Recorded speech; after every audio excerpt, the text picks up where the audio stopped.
Allah subhanahu wa ta'ala says in the Quran, وَقَضَى رَبُّكُمْ أَلَّا تَعْبُدُوا إِلَّا إِيَّاهُ وَبِالْوَالِدَيْنِ إِحْسَانًا. Allah has decreed that you do not worship anyone other than Him, and immediately Allah says after it, and treat your parents in the best way. Step number one, or priority number one, worship one God. Priority number two, right there, is treat your parents not just okay, ihsanan, with ihsan, with the best of character and manners.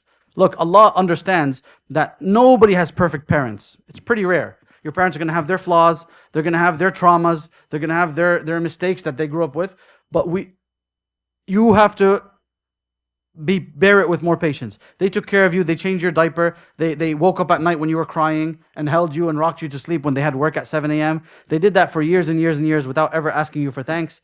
And they paid your bills, they kept a roof over your head in the freezing below zero weather.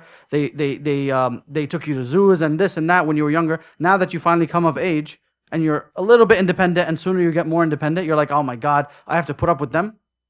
Well, they put up with you.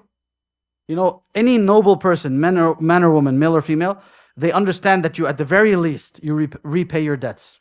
At the very least. You know, Prophet ﷺ was repaying to somebody who was extremely rude to them. Imagine your own parents who cradled you when you were a baby, right? So understand, in Islam, it's very important. Now, there's obviously limits. There's obviously, like, parents can make mistakes too, but you have to go above and beyond to the best of your ability.